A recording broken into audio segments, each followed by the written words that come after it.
PM Modi बोले आंदोलनकारियों और आंदोलन जीवियों में फर्क करने की आवश्यकता।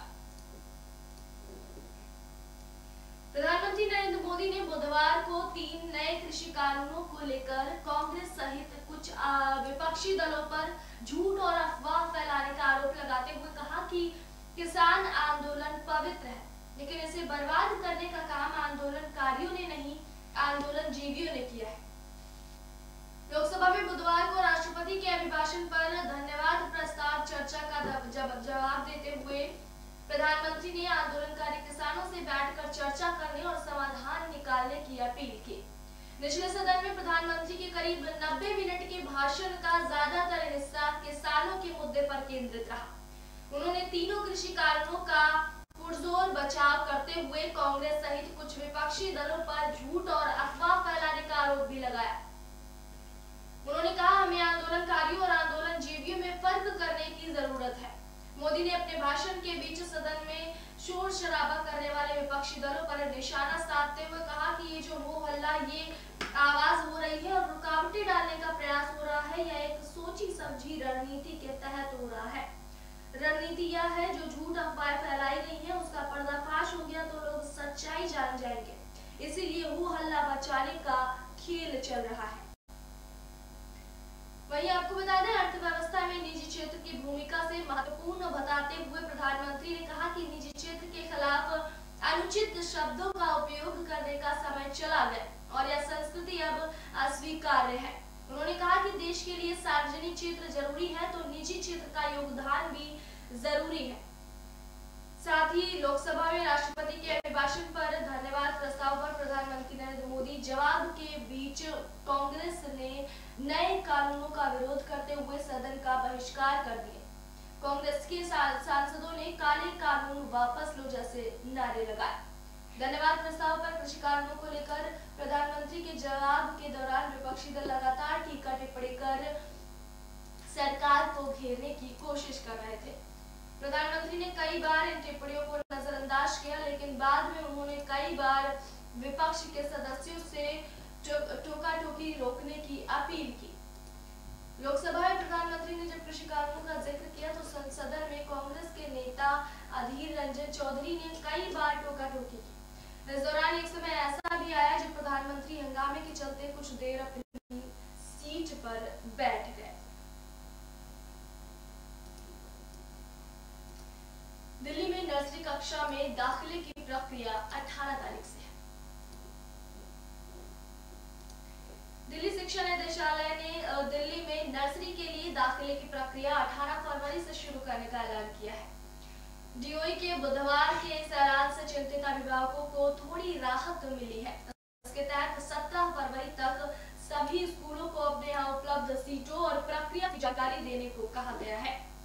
अधिसूचित कार्यक्रम के अनुसार आवेदन प्रक्रिया 18 फरवरी को शुरू होगी। इस दिन से फॉर्म भरे जाने शुरू हो जाएंगे। आवेदन दाखिल करने की आखिरी तारीख 4 मार्च है, वहीं पहली सूची 20 मार्च को जारी की जाएगी और अगर जरूरत हुई तो दूसरी सूची 27 मार्च को जारी की जाएगी। यह पूरी प्रक्रिया 31 मार्च को संपन्न होगी। कोरोना के चलते इस बार 3 महीने की देरी से सत्र शुरू हो रहा है। 1 अप्रैल 2021 के नए शैक्षणिक सत्र 2020-21 के लिए कक्षाओं का आयोजन किया जाना है। वहीं शिक्षा निदेशालय ने निर्देश दिया कि कोविड-19 के कारण स्कूलों के बंद होने और परिसर में इस स्तर पर किसी कक्षाओं का आयोजन न होने के मद्देनजर दाखिले के समय निर्धारित पंजीकरण शुल्क, प्रवेश शुल्क, सावधानी शुल्क और शिक्षण शुल्क के अलावा कोई शुल्क नहीं लिया जाएगा। इसके बाद अगला आदेश जारी होने तक छात्रों से केवल शिक्षण शुल्क ही लिया जाएगा। बता दें कि 22 और 23 मार्च को अभिभावकों के सवाल आदि का समाधान भी किया जाएगा। वहीं आपको बता दें, किसान आंदोलन से संबंधित 500 से ज्यादा ट्विटर खातों पर पाबंदी लगाई गई है। माइक्रो ब्लॉगिंग साइट ट्विटर ने बुधवार को कहा कि भारत सरकार द्वारा केवल भारत में ही कुछ खातों को बंद करने के निर्देश के तहत उसने कार्रवाई की है। ट्विटर ने अपने एक ब्लॉग पोस्ट में कहा कि हालांकि सामाजिक कार्यकर्ताओं, राजनीतिज्ञों और मीडिया के ट्विटर हैंडल को ब्लॉक नहीं किया गया है, क्योंकि ऐसा करने से अभिव्यक्ति की आजादी के मूल अधिकार का उल्लंघन होगा। ट्विटर ने जानकारी दी कि उसने इलेक्ट्रॉनिक्स और सूचना प्रौद्योगिकी मंत्रालय के आदेशों के तहत 500 से अधिक खातों पर कार्रवाई की है। इनमें ट्विटर के नियमों का उल्लंघन करने पर अकाउंट को अस्थायी रूप से बंद करने की कार्रवाई भी शामिल है। आपत्तिजनक हैशटैग का उपयोग भी रोक दिया गया है। वहीं ट्विटर ने कहा कि वह अपने उपयोगकर्ताओं की अभिव्यक्ति की आजादी का समर्थन करना जारी रखेगी और इसके लिए वह सक्रियता से भारतीय कानून के तहत विकल्पों पर विचार कर रही है जो ट्विटर और उपयोक्ताओं के खातों को प्रभावित करते हैं। दरअसल सरकार ने ट्विटर से ऐसे कई खातों को बंद करने को कहा था जिनसे कथित तौर पर देश में चल रहे किसान आंदोलन को लेकर भ्रामक और भड़काऊ सूचनाएं साझा की जा रही हैं। सरकार ने आदेश का अनुपालन नहीं करने पर कानूनी कार्रवाई करने की भी चेतावनी दी थी। इस बारे में ट्विटर ने ब्लॉग पोस्ट में कहा कि नुकसानदेह सामग्री कम नजर आए इसके लिए उसने कदम उठाए। इनमें ऐसे हैशटैग को ट्रेंड करने से रोकना एवं खोजने के दौरान इन्हें देखने की सिफारिश नहीं करना शामिल है। ट्विटर ने इलेक्ट्रॉनिक्स और सूचना प्रौद्योगिकी मंत्रालय को भी इन उपायों को लागू करने की जानकारी दे दी है।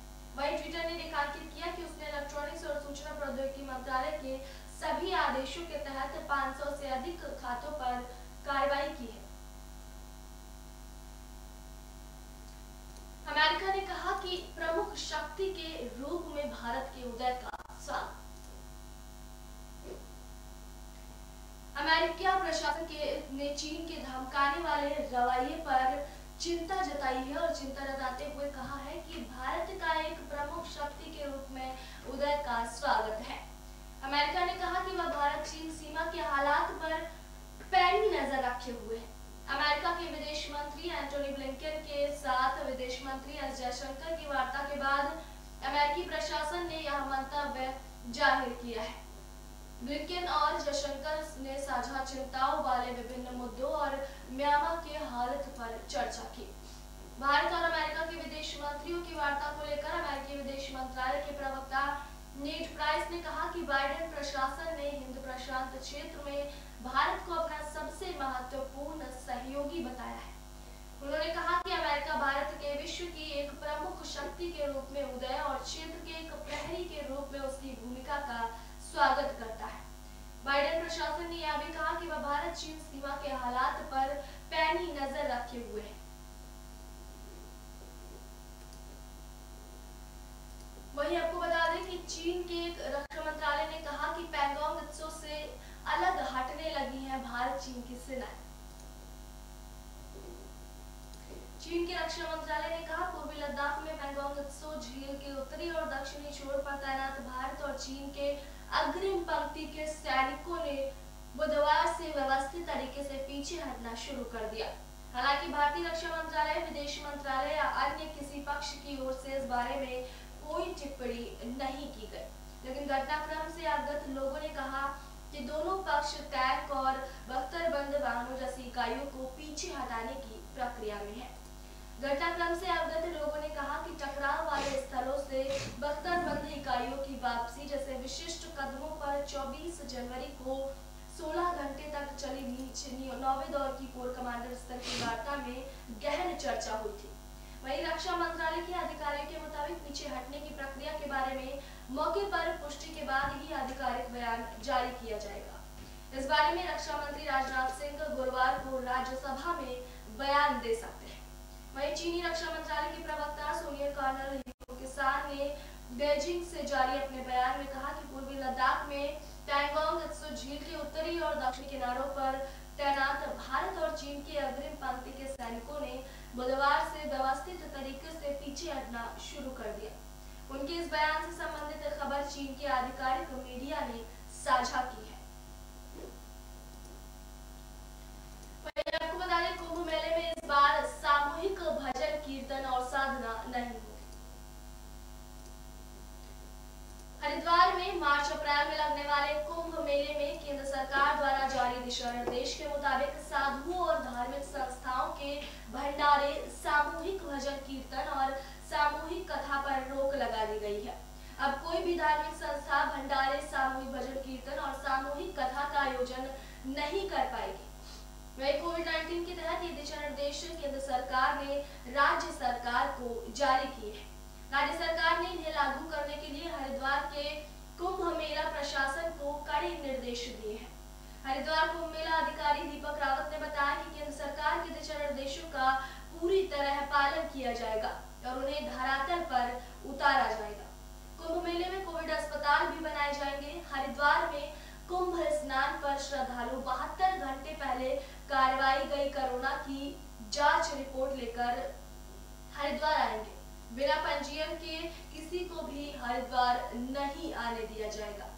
हर तीर्थयात्री के लिए कोविड जांच रिपोर्ट अनिवार्य है। कुंभ मेला का पहला शाही स्नान 11 मार्च को है। इसके बाद 12 अप्रैल और 14 अप्रैल को मुख्य स्नान कुंभ महापर्व का होना है। केंद्र सरकार की ओर से उत्तराखंड सरकार को कुंभ मेले के लिए जो दिशा निर्देश भेजे गए थे उनका पालन कराने के लिए राज्य सरकार के आपदा सचिव ऐसे मुरुगेश्वर ने कुंभ के लिए 26 पेज के दिशा निर्देश जारी किए हैं। इसके मुताबिक हर तीर्थयात्री को मास्क लगाना जरूरी है और गंगा घाटों पर और तीर्थयात्रियों का कोई भी समूह 6-6 फीट की दूरी पर रहकर गंगा स्नान कर सकेगा और कोई भी समूह 20 मिनट से ज्यादा गंगा घाटों पर नहीं रुक सकेगा। पुलिस उसे 20 मिनट के बाद गंगा घाटों से हटा देगी। केंद्र के दिशा निर्देशों के मुताबिक कुंभ ड्यूटी में तैनात अधिकारियों कर्मचारियों का टीकाकरण आवश्यक कर दिया गया है। साथ ही उन पत्रकारों को भी टीका लगाना अनिवार्य है जो कुंभ मेले की कवरेज करेंगे। बुजुर्ग और गर्भवती महिलाएं गंगा घाटों पर स्नान नहीं कर पाएंगी। यह सब दिशा निर्देश कोरोना संक्रमण से बचाव के लिए दिए गए हैं। वहीं हरिद्वार जिला प्रशासन ने निर्देश दिए हैं कि हरिद्वार में केंद्र सरकार के दिशा निर्देशों के मुताबिक सभी होटल, व्यवसायी, धर्मशाला वाले और अतिथि गृह वाले श्रद्धालुओं को कमरा देने से पहले 72 घंटे पहले की कोरोना निगेटिव जांच रिपोर्ट देखकर ही कमरा दें। जिलाधिकारी सी रविशंकर ने कहा कि सुरक्षित तरीके से कुंभ मेले का आयोजन मेला प्रशासन और जिला प्रशासन की पहली प्राथमिकता है। कोई भी होटल व्यवसायी, धर्मशाला प्रबंधक या अतिथि गृह के मालिक केंद्र के दिशा निर्देशों का पालन नहीं करेंगे तो उनके खिलाफ कड़ी कार्रवाई की जाएगी। वहीं आपको बता दें 7 दिन की पुलिस हिरासत में भेजा गया इकबाल। गणतंत्र दिवस के दिन लाल किले में हुई हिंसा मामले में वांछित आरोपी इकबाल सिंह को दिल्ली पुलिस की स्पेशल सेल ने पंजाब के होशियारपुर से गिरफ्तार किया है। जदीप सिद्धू के बाद दूसरा आरोपी है जिसे दिल्ली पुलिस की स्पेशल सेल ने गिरफ्तार किया है। वहीं इकबाल सिंह पर दिल्ली पुलिस ने 50,000 रुपए का इनाम भी घोषित किया हुआ था। स्पेशल सेल के उपायुक्त संजय कुमार यादव ने बुधवार को बताया कि इकबाल सिंह को मंगलवार रात पंजाब के होशियारपुर से गिरफ्तार कर लिया गया।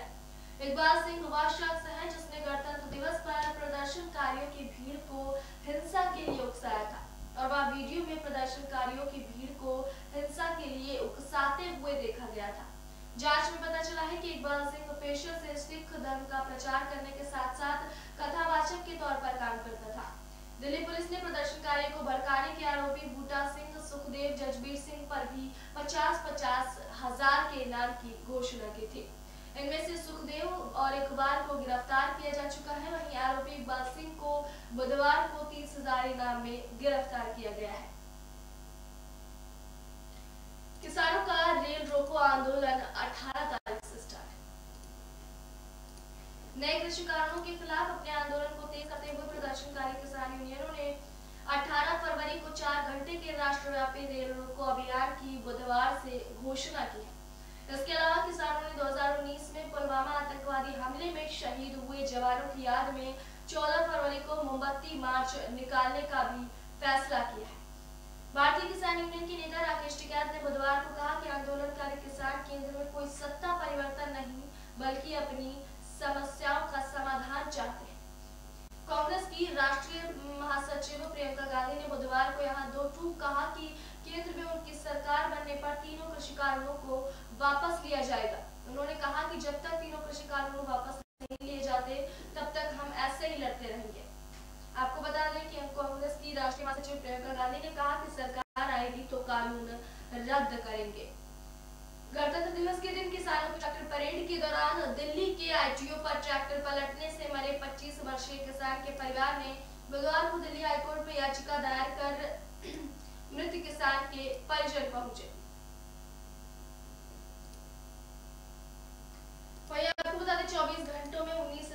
केंद्र शासित प्रदेशों में कोरोना से कोई भी मौत नहीं।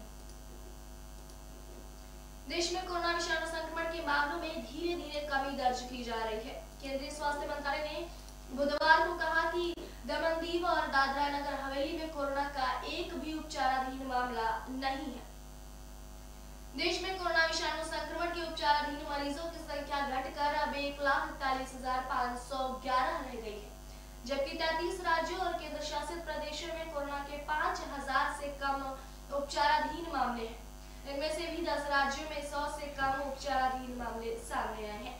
जिन राज्यों और केंद्र शासित प्रदेशों में 5,000 से कम उपचाराधीन मामले में हैं, उनमें दमन दीव, दादरा नगर हवेली, अरुणाचल प्रदेश, त्रिपुरा, अंडमान निकोबार, मिजोरम, लद्दाख, सिक्किम, लक्षद्वीप, मणिपुर, नागालैंड, मेघालय, चंडीगढ़, पुडुचेरी, हिमाचल प्रदेश, झारखंड, बिहार, जम्मू कश्मीर, गोवा, उड़ीसा, उत्तराखंड, हरियाणा, आंध्र प्रदेश, दिल्ली, राजस्थान, असम, तेलंगाना, मध्य प्रदेश, गुजरात, पंजाब, उत्तर प्रदेश, छत्तीसगढ़, तमिलनाडु और पश्चिम बंगाल शामिल है।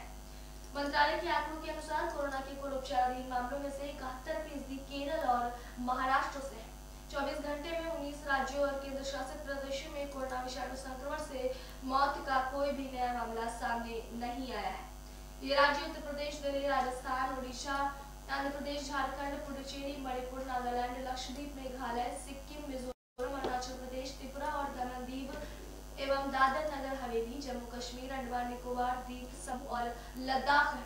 देश में अब तक 1,05,61,608 लोग संक्रमण मुक्त हो चुके हैं। वहीं आपको बता दें, स्कूली बच्चों को मुफ्त गैजेट देने के आदेश पर दिल्ली हाईकोर्ट के आदेश पर दिल्ली हाईकोर्ट ने रोक लगा दी है। सुप्रीम कोर्ट ने बुधवार को दिल्ली हाईकोर्ट के उस आदेश पर रोक लगा दी जिसमें निजी, गैर सहायता प्राप्त और सरकारी सभी स्कूलों को निर्देश दिया गया था कि कोविड-19 पूर्णबंदी की अवधि में ऑनलाइन क्लास के लिए गरीब और वंचित छात्रों को इंटरनेट पैकेज और जरूरी गैजेट मुहैया कराया जाए। मुख्य न्यायाधीश रघुवीर बोबड़े, न्यायमूर्ति एस बोपन्ना और न्यायमूर्ति वी रामासुब्रमण्यम की एक पीठ ने हाईकोर्ट के 18 सितंबर 2020 के आदेश को चुनौती देने वाली दिल्ली सरकार की याचिका के आधार पर यह कदम उठाया।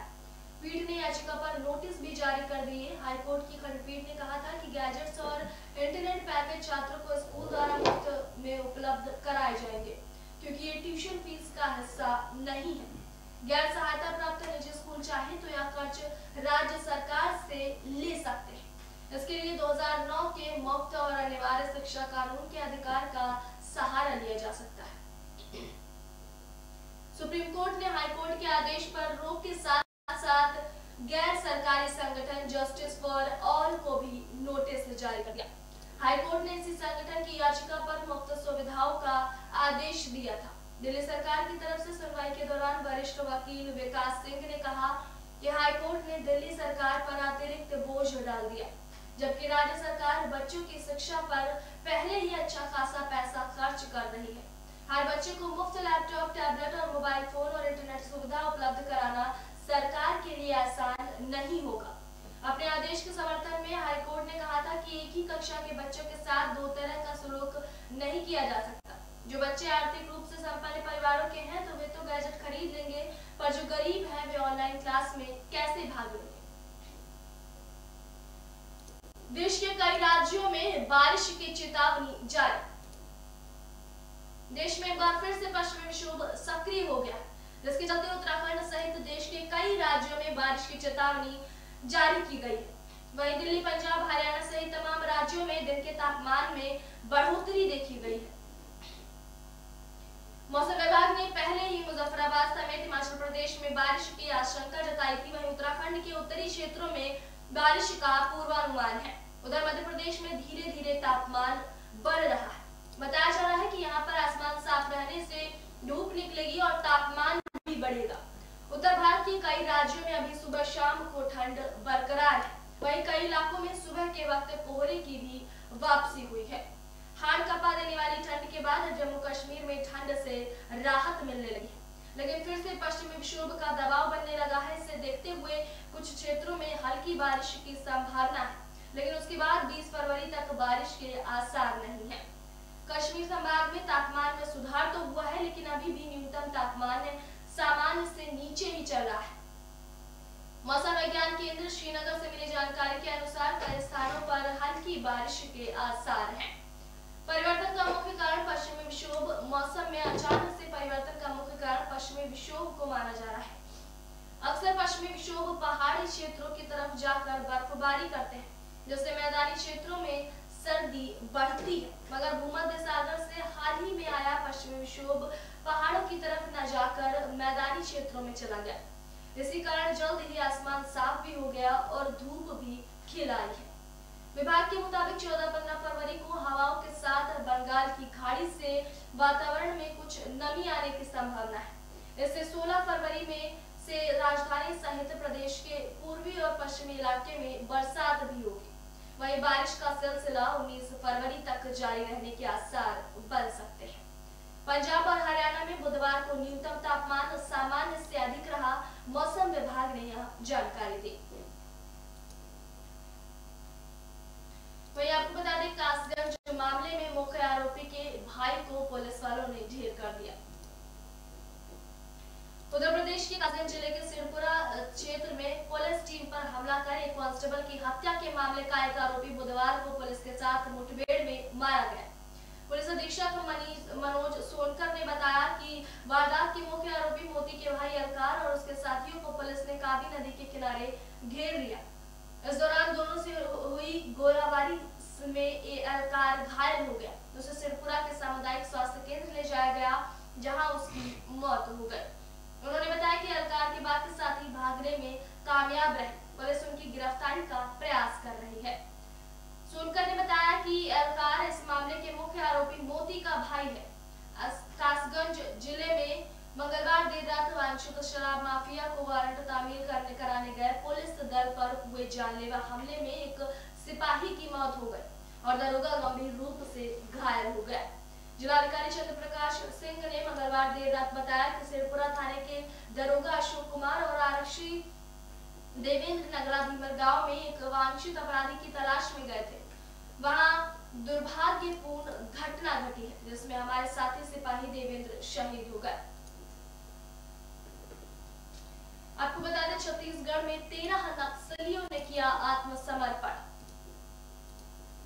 छत्तीसगढ़ के नक्सल प्रभावित दंतेवाड़ा जिले में 3 इनामी नक्सली समेत 13 नक्सलियों ने पुलिस के सामने आत्मसमर्पण कर दिया है। दंतेवाड़ा जिले के पुलिस अधीक्षक अभिषेक पल्लव ने बुधवार को बताया कि जिले में चलाए जा रहे लोन वर्राटू अभियान से प्रभावित होकर जन मिलिशिया कमांडर लखमा मेडियानी, दंडकारण्य आदिवासी किसान मजदूर संगठन के अध्यक्ष भीमा और कमरू कर्मा और एलजीएस के सदस्य जोगा मेडियामी समेत 13 नक्सलियों ने पुलिस के सामने आत्मसमर्पण कर दिया है। आत्मसमर्पण करने वाले नक्सलियों में 2 महिला नक्सली भी शामिल हैं। उन्होंने बताया कि नक्सली लखमा, भीमा और जोगा के सर पर 1-1 लाख रुपए का इनाम है। पुलिस अधीक्षक ने बताया कि नक्सलियों ने लोन वर्राटू अभियान से प्रभावित होकर और माओवादी संगठन की खोखली विचारधारा से तंग आकर समाज की मुख्यधारा में शामिल होने का फैसला किया है।